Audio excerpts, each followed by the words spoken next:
Alright, it's time for a Crown Vic update. We're going to go take a ride in it. Last week we got our SCT Tuner from Moe's Speed Shop, and it has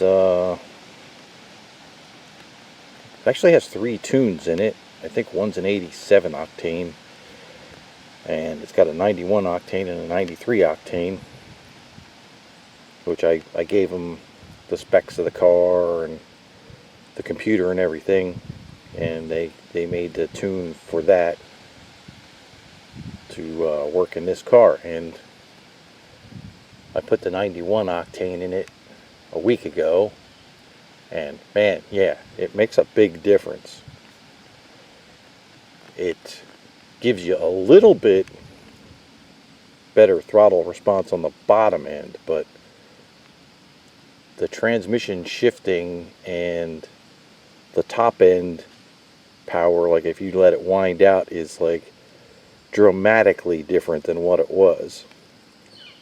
So we're gonna go take a ride.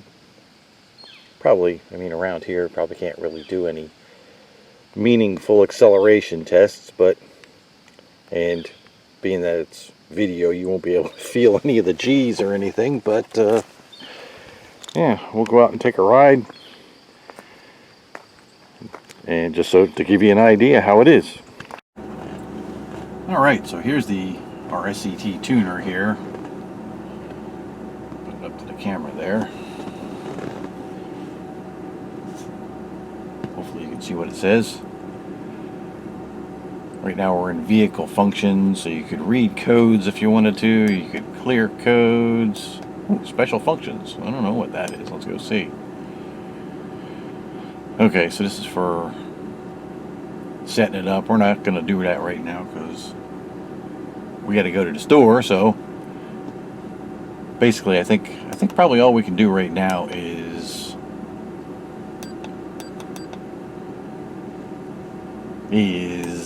oh, there we go. Vehicle info, device settings. We could just go to gauges and data log.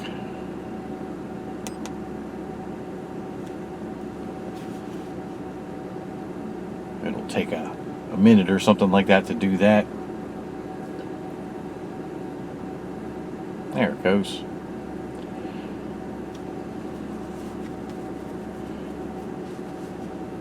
As you can see, they got since it's an electronic throttle, it has a specific voltage that the throttle input to the computer has. So if we push the throttle, that moves. And this is the Spark Advance, and I think that's all we get. Oop. Back. Yeah, that seems to be it. So yeah, and you know, if you go back, if you do the thing where you turn the key on without starting the car and you let this thing boot up, and I don't know, you rub your belly and try to talk at the same time while rubbing your head and all that stuff, it'll get you into the vehicle programming mode, and then in there you'll see the menu of the 3 different tunes that are in there. The stock tune is probably in there now too, because the way this works is when you load a tune to the vehicle's computer, it takes the stock tune and stores it in here, the way I understand it. So that way, you know, basically that means, including the stock tune, I have 4 tunes that I can play around with. So right now we just have the 91 octane, and I've been running it for a week, and it's plenty good enough. I would rather just buy 91 octane and spend the extra bucks for 93 octane, since this is an everyday car. So, okay, let's go for a ride.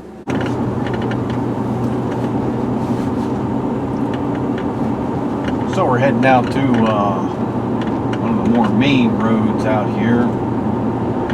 So if there's not a lot of traffic, we can do basically, you know, start from the stop sign and go full throttle-ish.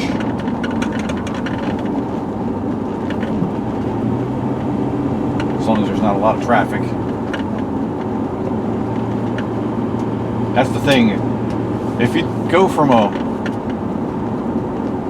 dead stop to a full throttle acceleration in one of these things, and there are people in front of you that see that, they're going to instantly think you're a cop and they're going to slow down to the speed limit. So we don't want that to happen. Okay, it's clear. Full throttle.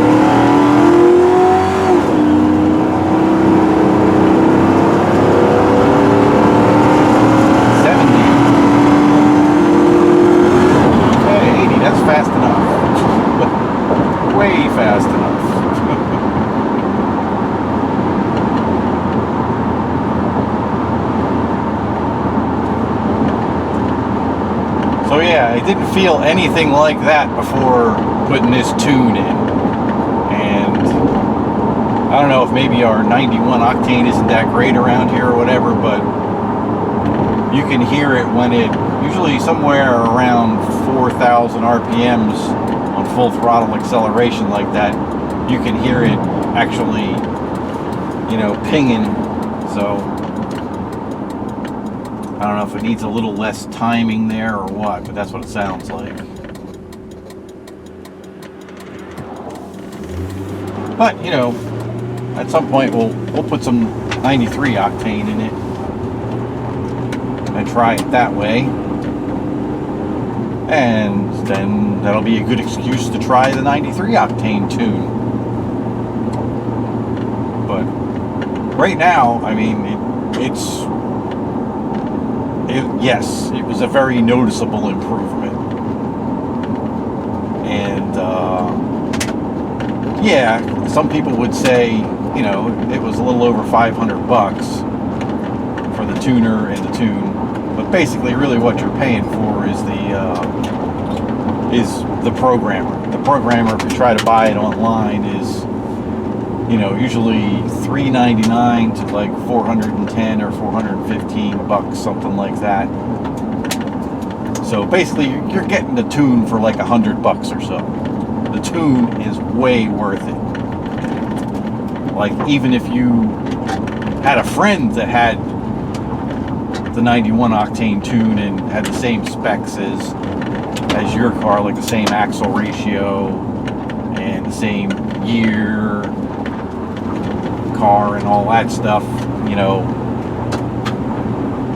Oh no, that wouldn't work, because it actually goes by the code on the computer.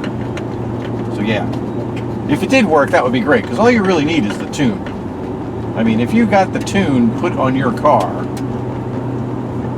from stock, I mean, it's a very noticeable difference. And even just, you know, puttering around like this, it tends to have much better throttle response, you know, and it also has much better control of the transmission.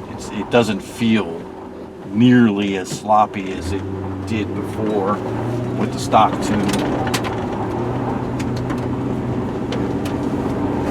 I know a lot of people say, oh, you should put a cold air intake on it, you should put a different throttle body on it, you should put the Mustang top section of the manifold on it. It's like, that, to me, that's the kind of stuff you would do in the 1980s when the fuel injected cars first came out, you know, like the Corvette with the tune port injection, the Mustang with the 5-liter, and, you know, their injection system. And really, every one of those things will gain you a few horsepower at the highest RPM on full throttle. And that is the only place you'll see it, and you'll probably never really notice it. So that stuff's kind of expensive, and like I say, you're hardly going to notice that stuff. Just retuning what you already have. Like I didn't even put a K&N air filter on this. I just put a, you know, cleaned out the air box, put a new $11 paper element in it, and it still has the original exhaust system, original cats, original mufflers, original trans, original engine. And really it has woken up a lot. I mean, it's still no race car. It's a little motor. It's not, you're not going to get, you know, blistering acceleration times. It's a little motor in a 4,000 pound car. So it's always going to be slower than something similar that has a bigger motor in it. That was why I brought up the LS swap in one of the earlier videos, because, you know, that's, yeah, you can go with like a 5.4 Ford, but they're expensive compared to an LS. But the trade-off is, with the LS, you have to adapt a whole new engine and transmission into the vehicle. And like I said, I'm probably not going to do that. If I was 30 years younger, yeah, I probably would do something stupid like that. But for me at my age, keeping the thing at least at a level where, you know, my normal mechanic that inspects the car can fix it when something's wrong, because this is my daily driver, you know, that's important.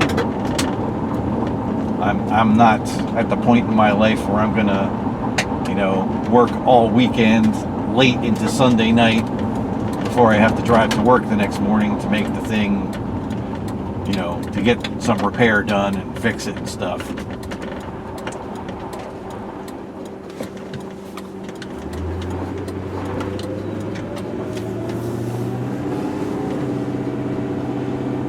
So yeah, the tune is absolutely worth it. I mean, it is the most bang for the buck you can possibly get for one of these. I mean, your other options are, one, build the engine. You know, mainly what this thing needs is cam timing. It has very, very conservative cam timing. But, you know, you got 2 cams in this engine, so that's a good bit of money, and it's an overhead cam engine, so it's a good bit of work to swap cams into it. So if you want to go that route, but then you would still need to tune it after that. So either way, you're probably going to be buying a tuner and getting a tune. So you might as well just do that first. If you did change later on, you know, it's no big deal. It's not going to cost you a ton of money, maybe $100 or something, to have a place like Moe's Speed Shop. You know, you give them all the specs and everything of what you did to the engine, and they'll email you a tune that you can install into the SCT Tuner, and then you can load it into your computer. So yeah, it's really the way to go. But before you spend any kind of big money like that, you know, just getting the tuner and a tune, I mean, it's instant gratification. You absolutely get something for your money.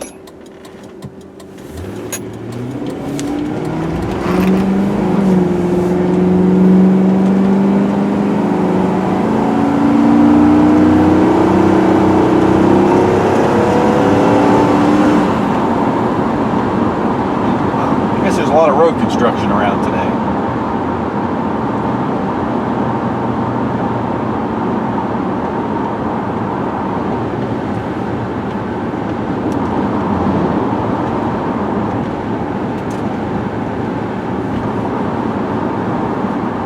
But yeah, I mean, the only thing that I'm keeping this engine and everything in there, the only other thing I might do to this is a performance supercharger install. Ford Performance came out with a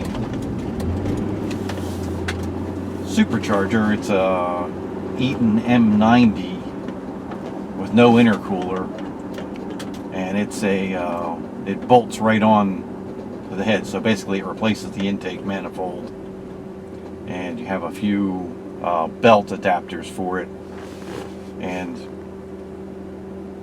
that system with a tune to match it, you know, it's designed to put out like 6 or 7 pounds of boost or something low like that.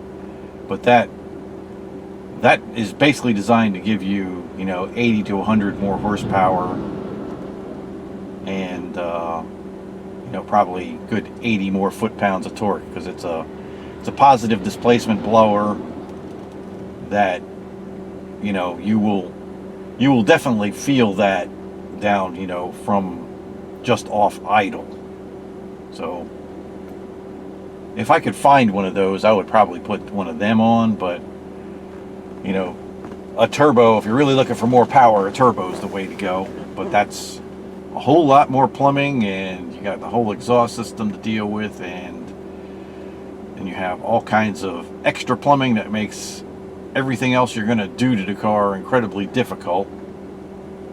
So with this car, I would not go that way, just because, you know, it's again, it's a daily driver, and if something happens to something and it needs a fairly major repair, I'm probably going to need somebody else to work on it. So it would take a trip to my mechanic then, and I'm sure they wouldn't appreciate all the other plumbing and crap in the way when they're trying to do like a normal repair. So we won't be doing that. I mean, unless I decide I like these things so much that I buy another one and do all the mods to this one, or the other way around, do the mods to the new one. But I don't see me doing that. I like this car. I'm gonna keep it pretty much the way it is now, and unless I find one of those M90 supercharger kits. And like I said before, we're gonna do the suspension mods to it, so that'll make it fun to drive, which will be cool.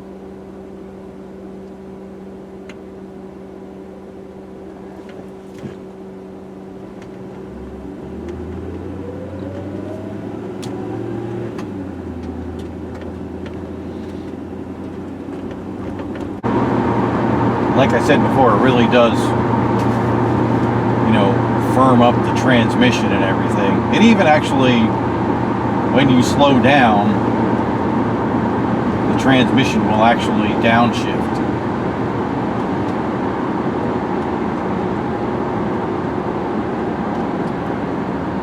Well, we'll see if it does it here. Slow down to make the turn. 40. There you go, 30 miles an hour. It downshifted.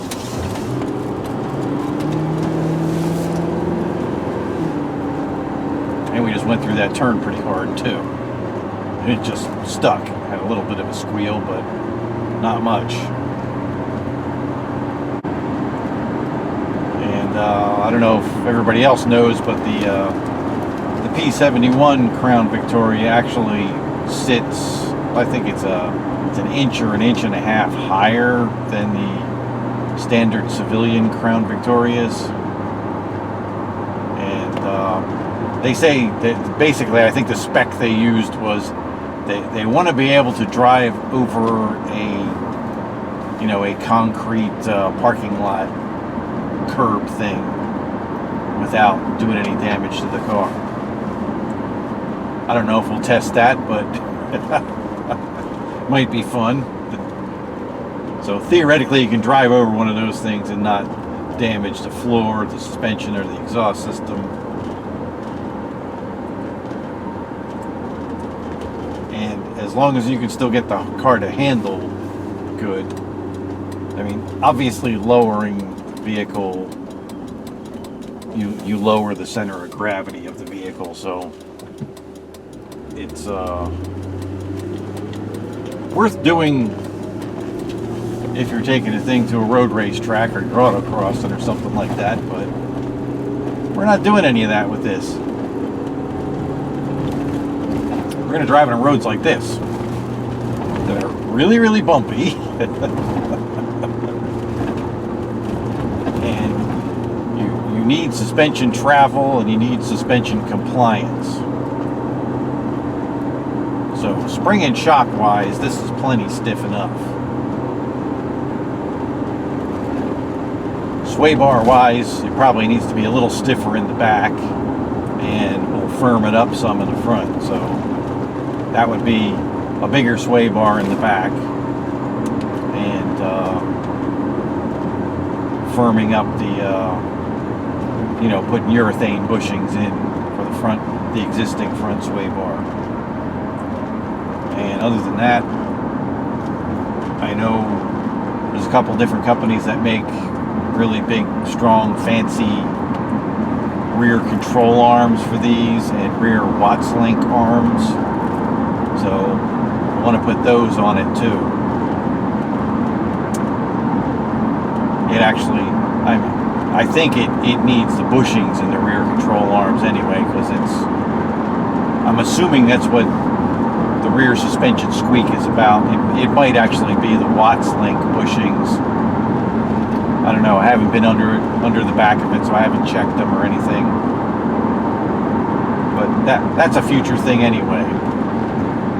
What we really have to do is get back on the 944 V8 project and get that put back together. I meant to get that back together by the end of spring. It's now the beginning of fall, and it's still in a million pieces. I mean, we have pretty much everything to put it back together. It's just a question of, time and motivation to spend that much time under a car again when I could be out driving it. And the real reason I didn't get to doing that is because I'm concentrating on getting the Crown Victoria. And I'm pretty darn happy with that. This car, I am not a Ford guy at all. This is, in owning over 100 cars in my life, none of them have been Fords. I mean, I did have a Ford Ranger, about 30 years ago for a little while, but that was about it. Most of the cars that I get were either Chevy Impalas, Chevy Caprices, and I had a few Chevy Malibus, I had a couple El Caminos, basically late 70s and 80s cars. And sports car wise, it's either been Datsun 240Zs or Porsche 911s, 914s, 944s, 924s, 924 turbos, 944s, 944 turbos, and I had a couple BMWs. I thought that would be the sedan to have, but I don't know. I ended up not liking them that much. It's very expensive to do anything to them. That's what I didn't like. This car is actually a great four-door sedan. And there's a ton of stuff you can do to it to make it faster, handle better, and all that stuff. So yeah, I am, we're probably about 2 months into driving this thing every day now, and I just think it's a great car. It's awesome. Well, that's about it.